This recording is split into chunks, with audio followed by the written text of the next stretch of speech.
નમસ્કાર, જય હિન્દ, જય ભારત. ન્યૂઝ રૂમના સ્ટુડિયોથી હું કિશન કાટેલિયા આપનું ખરા હૃદયથી ખૂબ ખૂબ સ્વાગત કરું છું. અને હું છું દીક્ષિત ઠકરાર. ગુજરાતનો ગર્જનાદ એટલે કે ન્યૂઝ રૂમમાં આપનું હાર્દિક સ્વાગત છે. અમે જ્યારથી નોકરી છોડી ત્યારથી તમામ લોકોના મગજમાં એક સવાલ છે કે તમે કેમ નોકરી છોડી અને ડિજિટલ પ્લેટફોર્મ તરફ આગળ આવ્યા?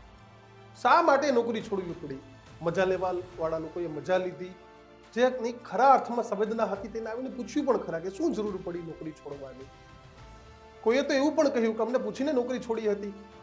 પરંતુ આ તમામની વચ્ચે અમે નોકરી કેમ છોડી અથવા તો અમારે કેમ હવે ડિજિટલ મીડિયા તરફ આવવું પડ્યું, આજે તેની વાત કરવાની છે. તમને એમ થતું હશે કે ન્યૂઝ ચેનલ હોય તો જ અવાજ ઉઠી શકે?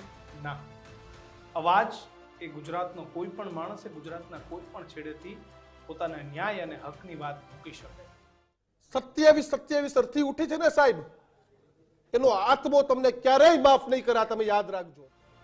ન્યૂઝ ચેનલમાં અત્યાર સુધી અમે લોકોને ન્યાય અપાવવાનો પ્રયત્ન કર્યો.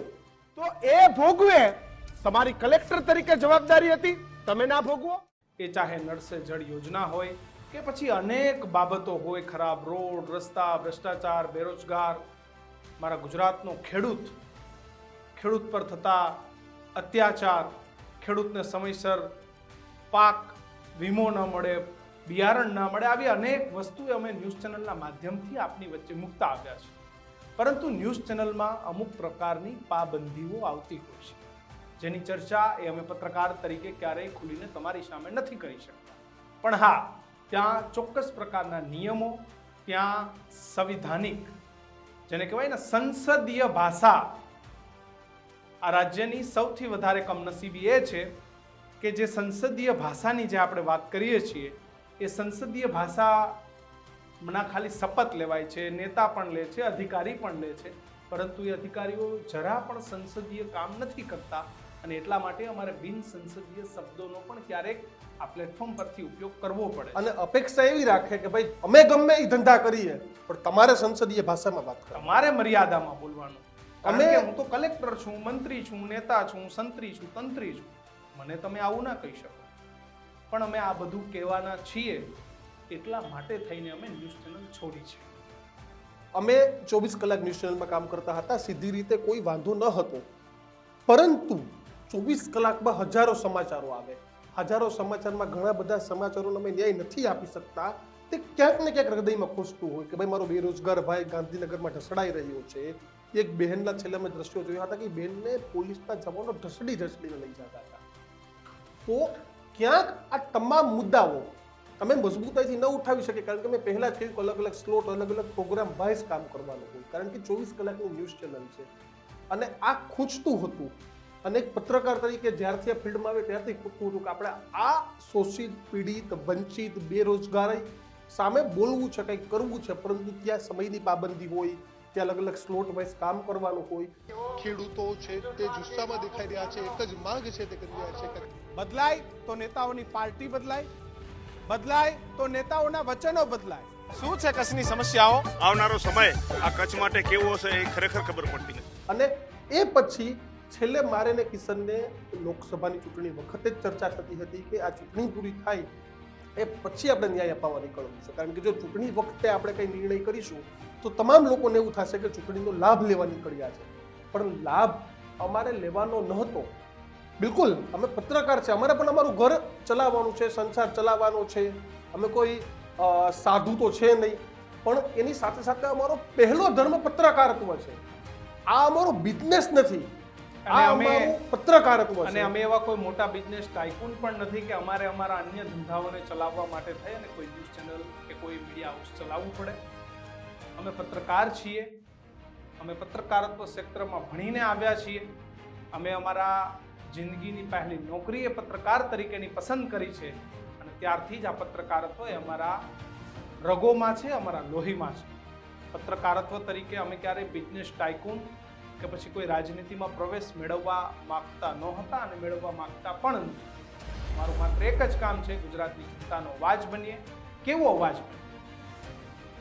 તો મારી 80 વર્ષની માતા, મારો નવજુવાન, મારી બહેન, મારો ભાઈ આ તમામ લોકોને, એ પછી કચ્છના છેવાડામાં બેઠો હોય કે દ્વારકાના દરિયે બેઠો હોય કે પછી વલસાડ, ડાંગ કે દાહોદના કોઈ ખૂણે બેઠો હોય, આ તમામને મારો ભાષા સમજાય, મારો અવાજ એમના સુધી પહોંચે એવું પત્રકારત્વ કરવા માંગે છે.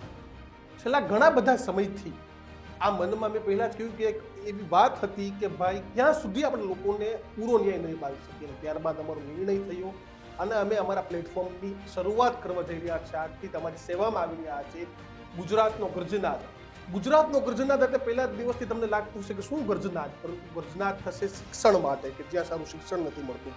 ગર્જનાદ થશે સિંચાઈના પાણી માટે કે ગાંધીનગર બેઠા બેઠા સરકારી બાબુઓ કે નેતાઓ દાવો કરતા હોય પણ પાણી નથી મળતું, ત્યાં અમે અરીસો બચાવશું. જે કાંડ થયા, ચાહે તક્ષશિલાનો કાંડ હોય, મોરબી બ્રિજ કાંડ હોય, હરણી કાંડ હોય, અમદાવાદનો રિવરફ્રન્ટ કાંડ હોય કે છેલ્લે રાજકોટનો ટીઆરપી ગેમ ઝોનનો અગ્નિકાંડ હોય, આ તમામ કાંડ થયા. અમે અત્યારે પણ બોલી રહ્યા છે કારણ કે એવા ઘણા બધા મુદ્દાઓ છે કે જેમાં સરકાર ઘટના બની જાય એ પછી એક્શનમાં આવે છે, સિસ્ટમ ઘટના બની જાય એ પછી એક્શનમાં આવે છે.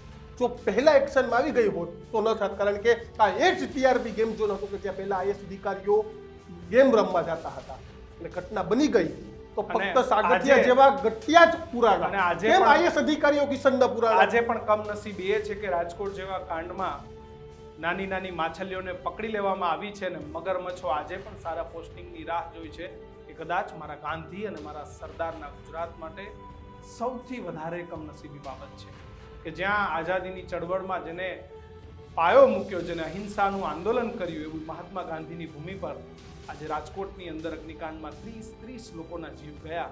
એ છતાં પણ જે મોટા મગરમચ્છો છે આજે પણ વેઇટિંગ ફોર પોસ્ટિંગ એટલે મલાઈદાર પોસ્ટિંગની રાહમાં છે. ઘણાને મળી ગયા છે, ઘણા રાહમાં છે. પણ આ તમામની વચ્ચે વાત એ છે કે ખેડૂતોની વાત કરવી છે, વંચિતોની વાત કરવી છે, પરંતુ આ તમામ મુદ્દે તમારો પણ સહકાર જોશે. કારણ કે અમે એવું નથી માનતા કે અમે ગર્જનાદ કરીશું એટલે દરેક મુદ્દે સાચા જ છે. નહીં, બિલકુલ નહીં.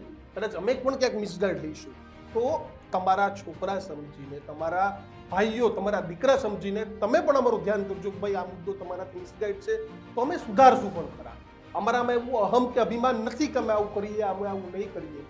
બિલકુલ ડિજિટલ પ્લેટફોર્મ છે, ડિજિટલ લડાઈ લડવાના. અને આજે નાનામાં નાનો બાળક હોય કે મોટા લોકો મોબાઈલનો ઉપયોગ તમામ લોકો કરે છે, તો તમામના મોબાઈલ સુધી, ઘર સુધી અમે ડિજિટલી પહોંચી શકીએ ને અમારો અવાજ બુલંદ બને એવો અમે પ્રયત્ન કરવાના. અને અમારી વાતને ખૂબ સરળતાથી આપ તો લઈ રહ્યા છો પણ સત્તા પર, સત્તાના મધમાં રહેલા લોકોને એવું થતું છે કે આ તો એકદમ નેગેટિવ બોલવા આવ્યા છે, અમને ખરાબ ચિતરવા આવ્યા છે. ના, બિલકુલ. ગુજરાતમાં કોઈ પ્રગતિશીલ કામ કરતો હશે તો એ પ્રગતિને પણ આ પ્લેટફોર્મ પરથી વધાવીશું અને લોકોની વચ્ચે મૂકીશું. અને કોઈ કાંડ કરતા હશે ને તો તેના કર્મો પણ બતાવીશું.